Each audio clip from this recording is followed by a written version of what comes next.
હવે આ પ્રકરણ વિશેનો થોડો ઘણો અભ્યાસ તમે કદાચ 9મા ધોરણમાં કર્યો હશે કે 1960 પછી ભારતની અંદર ઔદ્યોગિક ક્રાંતિ થઈ. શું થયું? ઔદ્યોગિક ક્રાંતિ એટલે શું? તો કે ઉદ્યોગોમાં પરિવર્તન આવે, એને કહેવામાં આવે ઔદ્યોગિક ક્રાંતિ. કેવું પરિવર્તન? તો કે જૂની પુરાણી પદ્ધતિ હોય એના સ્થાને નવી ટેકનોલોજી, નવી પદ્ધતિનો વિકાસ કરે, રાઈટ? એને કહેવામાં આવે ઔદ્યોગિક ક્રાંતિ. એના કારણે શું થાય? ઉત્પાદન વધે, સારી ગુણવત્તાવાળું મળે, બરાબર છે. શ્રમ પ્રધાનની જગ્યાએ યંત્ર પ્રધાન ઉત્પાદન પદ્ધતિનો ઉપયોગ. હવે આ બધું થાય તો ઉત્પાદન વધ્યું, તો વધેલું ઉત્પાદન આપણે આપણા દેશમાં જ મૂકી રાખીએ? બહુ વધારે હોય તો મૂકી રાખીએ ના, અન્ય દેશમાં શું કરીએ? એને શું કરીએ? આયાત કરીએ, બરાબર છે. કેટલીક વાર એવું હોય કે અન્ય દેશમાંથી આપણા દેશમાં પણ લાવે, એટલે કે નિકાસ કરે. તો આ બધાને કારણે, બરાબર ને,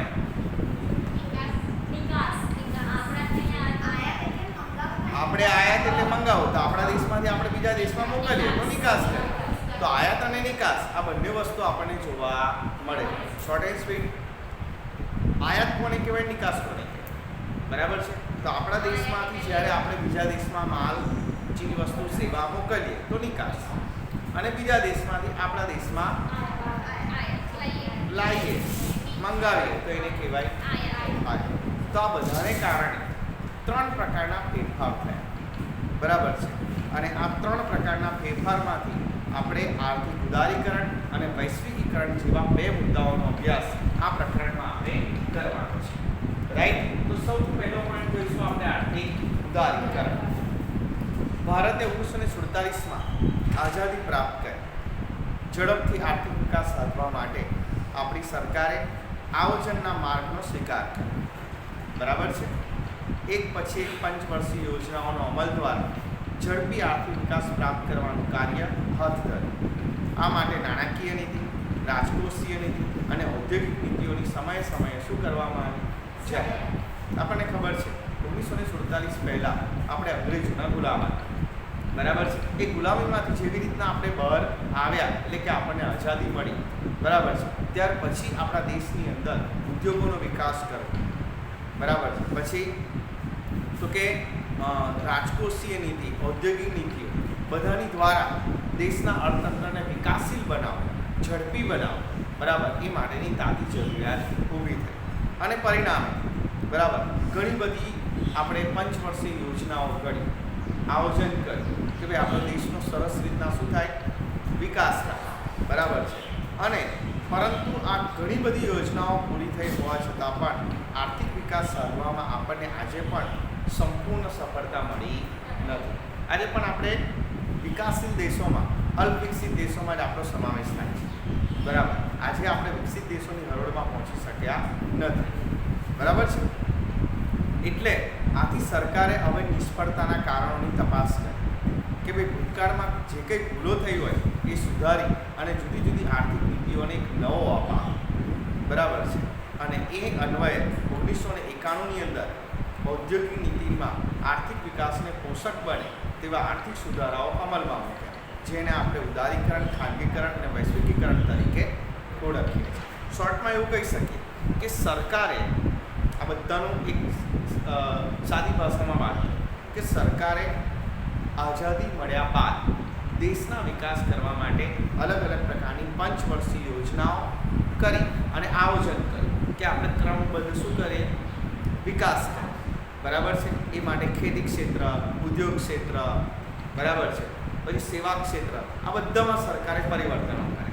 પણ આ પરિવર્તન કરવા છતાં પણ આજે પણ આપણે આવો વિકાસ કરી શક્યા નથી, બરાબર છે. એટલે સરકારે એની ભૂલો સુધારી કે ભાઈ કઈ ભૂલો થઈ છે કે જેના કારણે આજે પણ આપણે વિકસિત દેશ તરીકે નથી, બરાબર છે. એટલે એ ભૂલો સુધારવા માટે જે પરિવર્તનો કર્યા એવા 3 પ્રકારના પરિવર્તન અહીંયાથી આપણે ભણવાના છે. કયા કયા? ઉદારીકરણ અને વૈશ્વિકીકરણ, રાઈટ? ચલો, ખ્યાલ આવી ગયો, બરાબર? તો જોઈએ આપણે પહેલો પોઈન્ટ, આર્થિક ઉદારીકરણ. સરકાર ઔદ્યોગિક નીતિ દ્વારા, કોના દ્વારા? ખાનગી ક્ષેત્ર પરના અંકુશો. કોના અંકુશો? 2 પ્રકારનું ક્ષેત્ર. જાહેર ક્ષેત્ર સરકારની માલિકી, અને બીજું ખાનગી ક્ષેત્ર ખાનગી વ્યક્તિની માલિકી. બરાબર છે. તો એવી કોની વાત કરી છે? ખાનગી ક્ષેત્ર. ખાનગી ક્ષેત્ર પરના અંકુશો નિયંત્રણોમાં ક્રમશઃ શું કરે? ઘટાડે. કોણે? સરકાર. કોના દ્વારા? ઔદ્યોગિક નીતિ દ્વારા. કોના પરના અંકુશો? ખાનગી ક્ષેત્ર પર. અંકુશો અને નિયંત્રણો શું કર્યા? ઘટાડો કરે. અને કોને પ્રોત્સાહન આપ્યું? વિકાસ. બરાબર છે. એ જે પ્રોત્સાહન કર્યું તેને કહેવામાં આવે છે ઉદારીકરણની નીતિ. રાઈટ. એટલે સરકારે ખાનગી ક્ષેત્ર પરના જે અંકુશો નિયંત્રણો ઘટાડ્યા, બરાબર ને, એને કહેવામાં આવે ઉદારીકરણની નીતિ. ખ્યાલ આવી ગયો? બરાબર. શરૂઆતના તબક્કામાં ઉદારીકરણ અન્વયે જે આર્થિક સુધારાઓ અપનાવવામાં આવ્યા હતા તે નીચે મુજબ છે. પહેલું, 18 જેટલા ઉદ્યોગો જે જાહેર સાહસો માટે અનામત હતા, એટલે એ ઉદ્યોગોમાં સરકાર સિવાય કોઈ મૂડીરોકાણ કરી શકે, ચલાવી શકે નહીં. એવા કેટલા ઉદ્યોગો? કોની પાસે હતી માલિકી? સરકાર પાસે. એ ઉદ્યોગો સરકાર પાસે અનામત. અનામત એટલે માલિકી કોની? એમાં કોઈ ખાનગી ક્ષેત્રને પ્રવેશ કરવા દેવામાં આવે. દાખલા તરીકે રેલવે ઉદ્યોગ, બરાબર છે. હવે રેલવે ક્ષેત્ર આપણે સ્થાપવું હોય સ્થપાય? ન સ્થપાય. એની માલિકી કોની છે? સમજ પડી ગઈ? બરાબર. તો એને અનામત ક્ષેત્ર કહેવાય. તો એવા 18 ઉદ્યોગો એ સિવાયના અન્ય ઉદ્યોગો માટે પરવાના પદ્ધતિ નાબૂદ કરવામાં. ફક્ત આવા 18 ઉદ્યોગો રાખે. બાકીના બધા ઉદ્યોગોમાં જે પરવાનો એટલે લાયસન્સ લેવું પડતું હતું એ બધું સરકારે શું કરી દીધું? રદ કરી નાખ્યું. બરાબર. એની માટે પરવાના પદ્ધતિ લેવી જરૂરી. એવા ફક્ત 18 જ ક્ષેત્ર રાખે, 18 જ ઉદ્યોગ એવા રાખે કે જે ચાલુ કરવા હોય, સ્થાપવા હોય તો પરવાનો લેવો પડે. બાકી માટે જરૂરી નથી. સેકન્ડ પોઈન્ટ, રેલવે, અણુક્ષેત્ર અને સંરક્ષણ સિવાયના તમામ ક્ષેત્રો, 3 ક્ષેત્રો પોતાની પાસે રાખ્યા. કયા કયા? રેલવે, અણુક્ષેત્ર અને સંરક્ષણ. એ સિવાયના બધા ક્ષેત્રો ખાનગી ક્ષેત્ર માટે શું કરી દીધા? ખુલ્લા મૂક્યા. બરાબર. આ 3 ક્ષેત્રો સિવાય બાકીના બધા ક્ષેત્રો તમે જુઓ. ખાનગી બેંકો છે કે નહીં? સરકારી સ્કૂલો છે તો ખાનગી સ્કૂલો પણ છે કે નહીં? સરકારી હોસ્પિટલો છે, ખાનગી હોસ્પિટલો છે. તો એનો અર્થ એવો થયો કે આ 3 સિવાય બધા ક્ષેત્રોમાં ખાનગી ક્ષેત્રને શું કર્યું? છૂટ આપી. ખાનગી વ્યક્તિએ એ ચાલુ કરવો હોય, એ ઉદ્યોગ સ્થાપવો હોય તો સ્થાપી શકે. ત્રીજું, ઉદ્યોગો માટે ફરજિયાત નોંધણી પ્રથા રદ કરવામાં. કોઈ ઉદ્યોગ શરૂ કરવો હોય તો સરકારના ચોપડે ફરજિયાત એની નોંધણી કરાવવી પડે. એ પણ શું કરવામાં આવી? રદ કરવામાં આવી. ચોથું, પ્રદૂષણ ન ફેલાય, પર્યાવરણ માટે જોખમી ન હોય તેવા ઉદ્યોગો સ્થાપવા માટે કેન્દ્ર સરકારની મંજૂરી મેળવવાની જોગવાઈ પણ. જે ઉદ્યોગ એવા હોય કે જેમાં પ્રદૂષણ ફેલાતું ના હોય, પર્યાવરણ માટે જોખમી ના હોય, તો એની માટે સરકારની મંજૂરી મેળવવાની કોઈ જરૂર નથી. તો આ જે થયા, આજે 4 મુદ્દાઓ દેખાય છે, એ 4 પોઈન્ટ દર્શાવે છે કે શું કહેવાય એને? ઉદારીકરણ. શું કહેવાય એને? ઉદારીકરણ. ખ્યાલ આવી ગયો? બરાબર. ઉદારીકરણથી શું લાભ થયા તેની વાત કરીએ તો કે ઉદારીકરણના પરિણામે ખાનગી ક્ષેત્રને મુક્ત વિકાસની તકો પ્રાપ્ત થઈ, જેથી ઉત્પાદન શું થયું? બરાબર છે. જે કોઈ વ્યક્તિને આવો ઉદ્યોગ સ્થાપવો હોય તો સ્થાપી શકે. એટલે ઉદ્યોગોનું પ્રમાણ વધ્યું. ઉદ્યોગોનું પ્રમાણ વધ્યું તો ઉત્પાદન પણ વધ્યું. એટલે જે ઉત્પાદનની અછત ઊભી થતી એ હવે થતી. ખ્યાલ આવી ગયો? બરાબર. આગળ, ઉદારીકરણની નીતિનો સ્વીકાર કરવાથી વિદેશ વેપારને બળ મળવાનું શરૂ થયું અને વિદેશ વેપારમાં પણ શું થયું? કેમ? તો કે જે આપણા દેશની અંદર બહુ જ વધારે થતું હોય ઉત્પાદન, બરાબર છે, અને આપણા દેશની અંદર વાપર્યા પછી બી સ્ટોક પડી રહેતો હોય તો હવે આપણે વિદેશમાં એનો વેચી શકીએ. બરાબર ને? શું કરી શકે? વિદેશમાં એને વેચી શકે, એટલે કે એની નિકાસ કરી શકે. તો આ ફાયદો આપણને પ્રાપ્ત થયો. રાઈટ. ત્રીજું, વિદેશ વેપારમાં વધારો થવાથી વિદેશી મૂલ્યમાનની અનામતમાં શું થયો? વધારો. સ્વાભાવિક છે કે વિદેશ વેપાર વધ્યો તો વિદેશ વેપાર એટલે વધવાથી વિદેશી મૂલ્યમાન, જેને આપણે વિદેશી નાણું કહીએ છીએ, એ મળશે. બરાબર છે. અને એની તંગી પણ આપણા દેશમાંથી દૂર થશે. રાઈટ. ચોથું, ઉદારીકરણના પરિણામે દેશમાં આંતરમાળખાકીય સગવડ વધી. કેમ? નવા ઉદ્યોગો સ્થપાયા એટલે એને લગતી જરૂરી સેવાઓ કઈ? રસ્તા, વીજળી, વાહન વ્યવહાર, સંદેશા વ્યવહાર, બરાબર ને, લોકોને રોજગારી મળી, તો આ બધું શું થયું? વધ્યું. કોના કારણે? ઉદારીકરણ. શું વધ્યું? ઉદ્યોગ.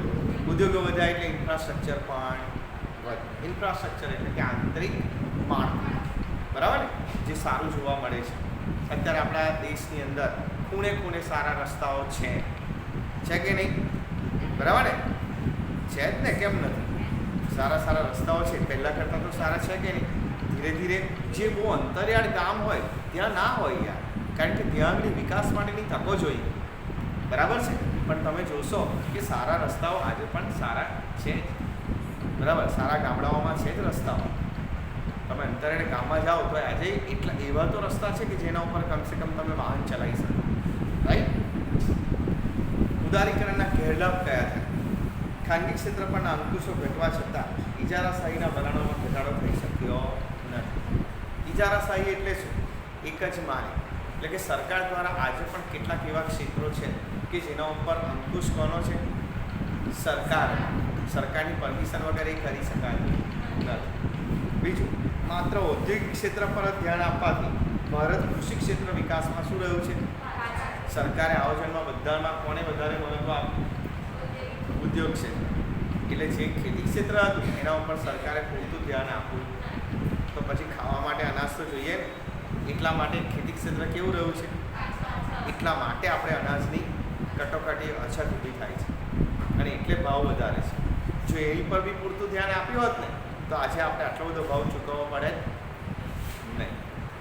ત્રીજું, આવકની અસમાનતા વધી. કેવી રીતના? ખેતી ક્ષેત્રમાં રોકાયેલા લોકોને આવક ઓછી મળી અને ઉદ્યોગોમાં રોકાયેલા લોકોને, એટલે અસમાનતા ઊભી થઈ, રાઈટ? ચોથું, આયાત વધવાથી અને નિકાસો ઘટવાથી વિદેશી દેવામાં શું થયો? ઉદ્યોગોમાં જરૂરી ટેકનોલોજી જોઈએ, એટલે યંત્રો ટેકનોલોજીની શું કરવી પડે? આયાત. એના બદલામાં નિકાસો કેવી છે? ઓછી. કારણ કે ખેતી ક્ષેત્રમાંથી નિકાસો કેવી થાય? ઓછી. ઉદ્યોગ ક્ષેત્રમાં તો નિકાસો થાય છે પણ એ તો એકદમ ઓછી છે, કારણ કે આપણું ઉદ્યોગ ક્ષેત્ર એટલું પાવરફુલ છે અને પરિણામે વિદેશી દેવું, બરાબર ને, ઘટવાના બદલે વધ્યું છે. એટલે વિદેશી દેવામાં વધારો થયો છે. તો આ ફાયદા અને ગેરફાયદા એટલે કે ગેરલાભ છે. ખ્યાલ આવી ગયો? બરાબર. આ થઈ કઈ વાત? આર્થિક ઉદારીકરણ. સેકન્ડ પોઈન્ટ આવ્યો ખાનગીકરણની નીતિ. ખાનગીકરણ એટલે શું? તો કે ખાનગીકરણ એટલે એવી પ્રક્રિયા જેમાં રાજ્યના હસ્તક એટલે માલિકી, ઔદ્યોગિક સાહસોની માલિકી અથવા તેનું સંચાલન કોને સોંપવામાં આવે? ખાનગી ક્ષેત્રને સોંપી દે, બરાબર છે. એને કહેવામાં આવે ખાનગીકરણ. જે વસ્તુ અથવા ઉદ્યોગોની માલિકી અને સંચાલન રાજ્ય સરકારનું હોય એને કોને સોંપી દેવું? ખાનગી વ્યક્તિ, બરાબર, ખાનગી ક્ષેત્ર, એને કહેવામાં આવે ખાનગીકરણ. આવું ખાનગીકરણ બે રીતે થાય. પહેલાં જે ક્ષેત્રો જાહેર સાહસો માટે અનામત રાખ્યા હોય તે ક્ષેત્રો ખાનગી વિભાગ માટે ખુલ્લા મૂકવામાં આવે. દાખલા તરીકે આપણે ઉપર જોઈ ગયા કે ફક્ત 18 જેટલા ઉદ્યોગો, બરાબર, એની સિવાય બાકીના બધા ઉદ્યોગ માટેની પરવાના પદ્ધતિ સરકારે શું કરી? નાબૂદ કરી. પછી એના પછી બીજો પોઈન્ટ જોઈ ગયા હતા, રેલવે, અણુ ક્ષેત્ર અને સંરક્ષણ. આ 3 સિવાય બધા ક્ષેત્રો કોની માટે ખુલ્લા મૂકવામાં આવે? તો થયું કે નહીં ખાનગીકરણ? બરાબર છે. એટલે આ શું થયું કહેવાય? ખાનગીકરણ. ખબર પડી? બરાબર. બીજી રીત કઈ?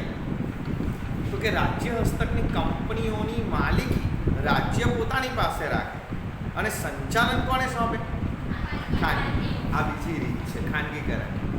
માલિકી કોની? સરકાર, રાજ્ય સરકાર, બરાબર, અને સંચાલન કોને સોંપે?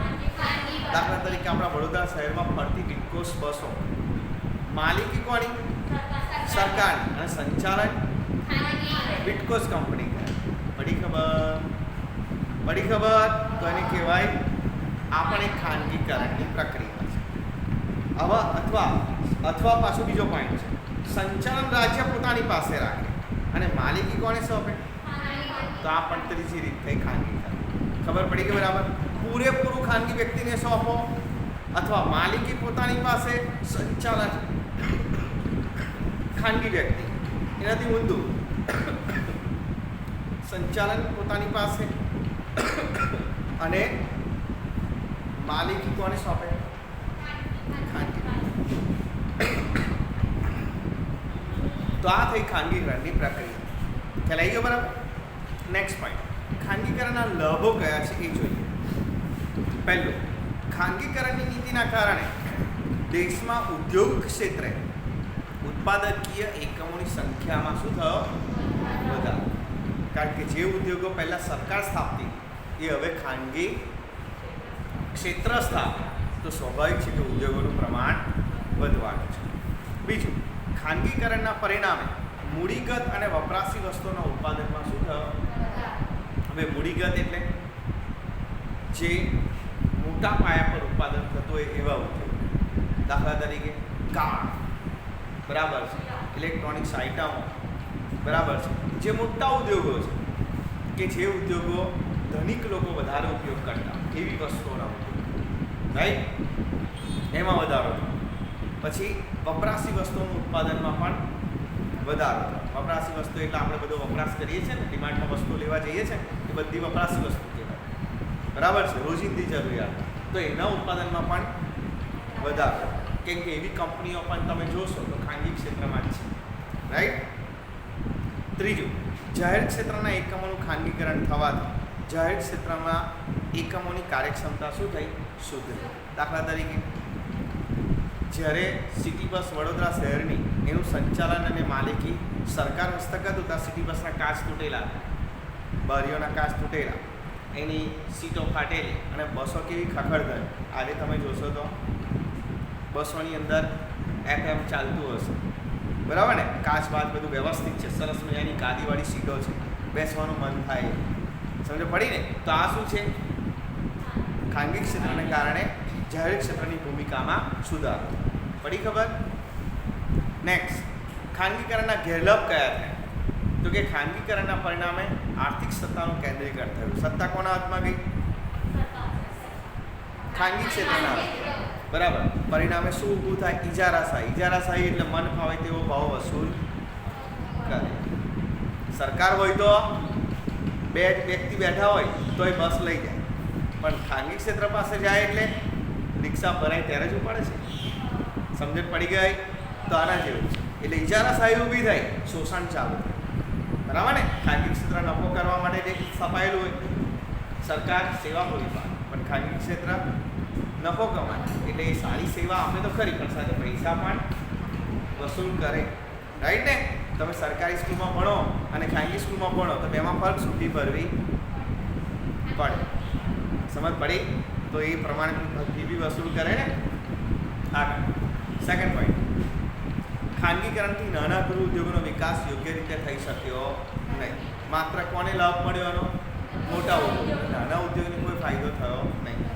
ત્રીજું, ખાનગીકરણના પરિણામે ભાવ અંકુશમાં નથી રહ્યા, જેથી ભાવ વધારાની સમસ્યા શું થઈ?